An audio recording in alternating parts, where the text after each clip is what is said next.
De volta com o programa Ponto de Vista. A entrevistada de hoje é a doutora Eleonora Cristina. Ela é pedagoga e psicóloga. Nós estamos falando um pouquinho sobre bullying.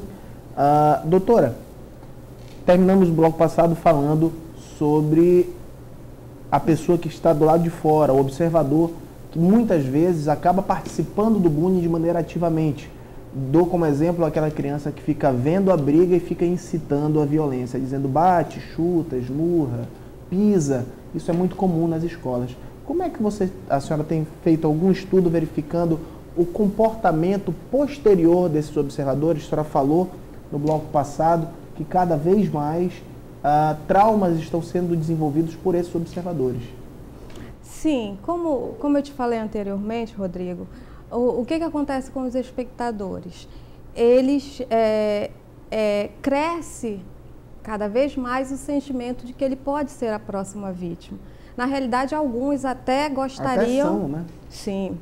Alguns até gostariam de falar sobre o assunto com as autoridades da escola, alguns falam em casa, mas o que se verifica com muita frequência é o medo e a dificuldade que eles têm de falar sobre o assunto com medo de serem discriminados pelo grupo, como aquele que delata, enfim, existe uma cultura de conivência e existe, acima de tudo, um grande medo da impunidade, vamos dizer assim, né? Eu vou falar e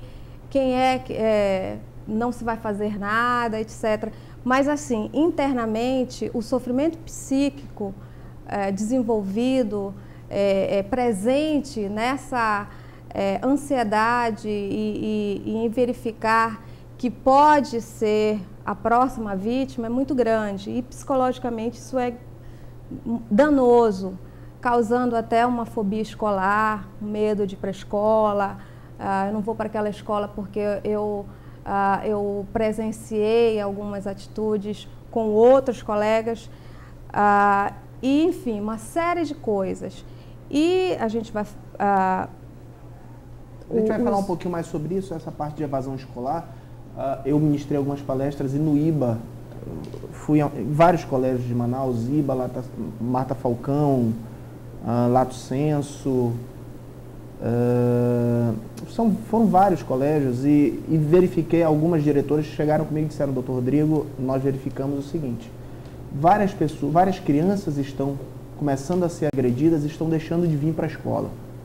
E os pais não sabem o que está ocorrendo. A gente chega com essas crianças, conversa e elas falam: não, eu estou apanhando diariamente desse outro rapaz. Então ele está sofrendo bullying de maneira física diretamente na escola. Como é que você tem visto essa situação das vítimas diretas de bullying, que acabam tendo medo de fazer essa denúncia, tanto para a escola como para os pais? Quem deve chamar para a conversa? São essas vítimas ou são os próprios pais e a escola para chegar e dizer: vem cá, o que está acontecendo? Suas notas estão diminuindo, você está deixando de ir para a escola, você está mais relapso, você está com algum problema de toque, por aí vai. Então, as pesquisas apontam que o lugar mais comum de acontecimento de bullying é dentro da sala de aula. Então, a vítima do bullying, ela tem uma característica toda peculiar. Normalmente, são alunos que têm uma aparência mais frágil, mais franzinos, mais tímidos e cujos autores de bullying observam essas fragilidades e começam a utilizar dessas práticas. O que acontece com as vítimas? Normalmente a autoestima é muito baixa, então normalmente eles acham que eles merecem esse tipo de humilhação. Eles acham que realmente, por ter essas características que eu falei anteriormente, eles devem ser alvos.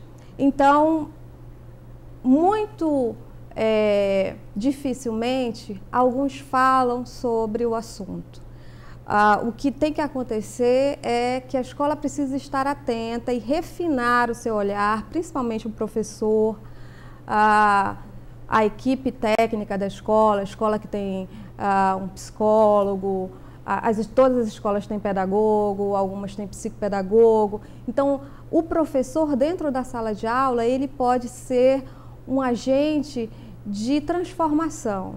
E algumas vezes o professor também, ele faz algumas brincadeiras que, de uma certa forma, contribuem para que essa prática se perpetue. E as vítimas, o que pode acontecer com as vítimas, desde um grau elevado de ansiedade, e eles também podem tentar suicídio e consolidar o suicídio. Isso vai depender das vivências de afeto e de como essa vítima, desse suporte emocional que ele recebe tanto na família quanto na escola. Mas assim, a família deve ir à escola se ela observar, por exemplo, queixas psicossomáticas, né? Começa a ter dor de barriga, dor de cabeça, não querer ir para a escola, período mais um sono agitado, etc. Várias características são sinais de que aquele aluno, aquela criança está sendo vítima, se não de bullying, mas de alguma coisa que está fugindo ao controle. Então, a família ela pode chegar à escola, esse diálogo família-escola, essa parceria é muito importante para que ações efetivas sejam feitas, né? Porque, na realidade, é necessário que se discuta, que se informe, principalmente, que se conheça mais. Ok, fazer só um pequeno intervalo, volto já já com o programa Ponto de Vista.